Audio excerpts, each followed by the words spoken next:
시청자 여러분의 궁금증을 해결해드리는 건강한 참견이 오늘도 돌아왔습니다. 질문을 드려보도록 하겠습니다. 치아가 빠졌을 때 치료를 받을 시간이 맞지 않을 경우가 생길까 봐 걱정이 됩니다. 혹시 치아 상실 후에 바로 심지 않으면 어떻게 되나요? 라는 질문입니다. 답변 부탁드릴게요. 치아를 상실했을 때 빈자리를 채우지 않고 비워두게 되면 주변 치아가 무너져 내려오거나 교합면의 치아가 내려오는 등 전체 치열의 균형이 맞지 않으며 부정교합 및 발음과 또 저작 기능 등의 문제가 생길 수 있습니다. 또한 심미적인 부분에도 영향을 줄 수 있기 때문에 가급적이면 인공치아로 대체하는 것이 좋고 최대한 상실한 자리를 빠른 시일 안에 채워주는 것이 이상적인 방안입니다. 자, 지금까지 내비게이션 임플란트에 대한 전반적인 이야기를 나눠봤는데요. 이제부터는 좀 더 구체적인 진단과 치료법을 또 알아봐야 되지 않겠습니까? 가장 먼저 이 내비게이션 임플란트를 하기 위해서는 정확한 검진이 필수인데 검진 과정은 어떻게 진행이 되나요? 내비게이션 임플란트는 일반 임플란트 수술과 다르게 3D 구강 스캐너와 CT를 이용해서 구강 내부를 정밀 분석하며 컴퓨터가 미리 결과를 예측해서 오차를 최소화한 그런 수술입니다. 네. 내비게이션 임플란트 진단은 3D CT를 이용해서 치아를 입체적으로 촬영을 진행하게 됩니다. 엑스레이는 2D로 촬영돼서 단면만 보이는 반면에 CT는 3D로 촬영되기 때문에 보다 정확하게 진단이 가능하다는 장점이 있습니다. 그리고 CT 장비는 저설량 방사선량으로 안전하고 빠른 촬영이 가능합니다. 다음으로 3D 스캐너를 이용해서 치아를 촬영하게 됩니다. 네. 구강 스캐너는 촬영을 통해서 불편한 작업을 간소화할 수 있는데요. 보통 우리가 예전에 쓰던 인상 재료를 꽉 물고 있어야 하는 불편함이나 냄새 때문에 구역질을 느끼는 불편함을 덜 수 있습니다. 네.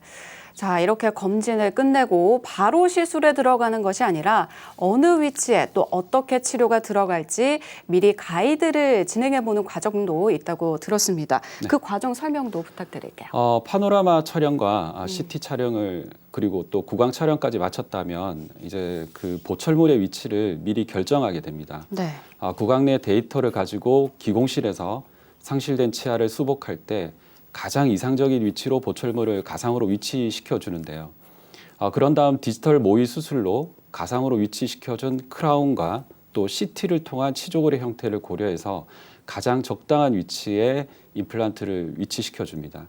이때 360도를 회전시켜 주면서 입체적인 위치를 잘 결정해 주는 것이 아주 중요한 요소입니다. 네. 이후에 이제 모의 수술을 통해서 위치를 지정한 데이터를 기공실에서 크기 및 두께 등 여러 가지 요소를 고려해서 최종적으로 디자인하게 됩니다. 그 뒤에 이어서 이제 기성 가이드 블럭이라는 게 있는데 이걸 깎아서 제작하거나 요즘 많이 쓰는 3D 프린터를 사용해서 출력을 하게 됩니다.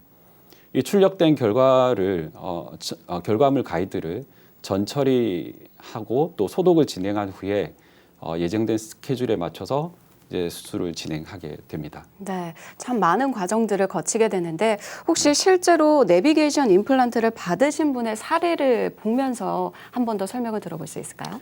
네, 이 환자분 같은 경우에는 앞니 쪽의 염증과 오래된 보철물로 인해서 4개의 치아를 발치를 하고 2개의 임플란트를 식립해서 보철물을 제작하기로 했던 분입니다. 앞니 쪽의 잇몸뼈의 두께가 워낙 얇아서 일반적인 임플란트 시술이 매우 까다로운 상태였는데 내비게이션 임플란트를 사용해서 적절한 위치에 이제 위치를 시키고 식립해서 당일 바로 임시 치아까지 장착된 상태입니다. 그렇군요. 근데 임플란트는 치아 전체에 이용이 가능하잖아요. 네.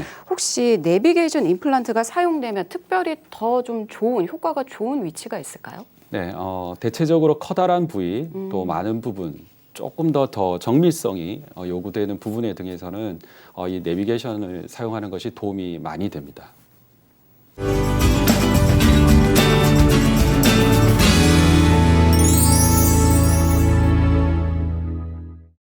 여러분께서는 지금 건강플러스와 함께하고 계십니다. 내비게이션 임플란트 검진도 받았고 또 디지털 모의 수술로 이상적인 수술 방법도 찾았습니다. 이제 실제 수술에 들어갈 일만 남았는데 그 과정이 또 궁금합니다. 네. 서지컬 스텐트라는 이 유도 장치에 따라서 안내받아 정확한 위치에 오차 없이 임플란트를 식립하게 됩니다. 이 유도 장치는 환자 맞춤식 가이드를 토대로 실제 수술을 진행할 때 방향과 위치를 안내하는 장치입니다. 이와 같이 첨단 디지털 장비를 이용하기 때문에 수술의 정확도가 높고 부작용이 거의 발견되지 않는 정밀한 임플란트 수술로 진행됩니다. 또한 내비게이션 임플란트 보철물까지 수복한 뒤에 1에서 2주 후에 실제 임플란트를 사용할 때 불편한 점은 없었는지 등을 확인해서 미세 조절로 맞춤형 임플란트 시술로 진행됩니다.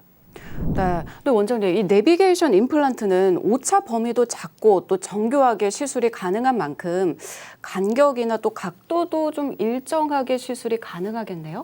네, 이 사례를 보면 임플란트와 임플란트 사이 또 임플란트와 자연치 사이의 간격이나 각도가 아주 적절하게 위치된 걸 볼 수 있는데요. 특히 다수의 임플란트를 식립할 때 이제 미리 치아를 가상으로 배열해서 적절한 위치 선정이 가능하기 때문에 내비게이션 임플란트의 장점이 극대화될 수 있다고 볼 수 있습니다. 네, 그렇군요. 오늘 설명을 들으신 분들이라면 누구든 한 번쯤은 내비게이션 임플란트를 생각해 볼 것 같은데요. 내비게이션 임플란트 수술 시에 주의사항이 있다면 알려주시죠. 네. 사람은 개인마다 구강 구조와 질환 여부 등이 모두 다르기 때문에 시술 전에 앓고 있는 지병, 당뇨병이나 간질환 등이 있을 경우에 의료진에게 반드시 전달해 주셔야 합니다. 그리고 안전한 임플란트 시술을 위해서 상담 및 검진을 통해서 진행 여부, 또 진행 방식, 주의사항 등을 확인하셔야 됩니다. 네. 또한 임플란트 시술은 난이도가 높은 시술이기 때문에 시술 시 발생할 수 있는 응급 상황에 대한 유연한 대처가 가능한 풍부한 임상 경험과 노하우를 보유한 의료진에게 시술을 받는 것을 권장하고 있고 또 시술 전 3D 장비를 통해서 정밀하고 체계적인 검사 그리고 또 계획을 수립해서 진행하는지 한번 확인해 보시기 바랍니다.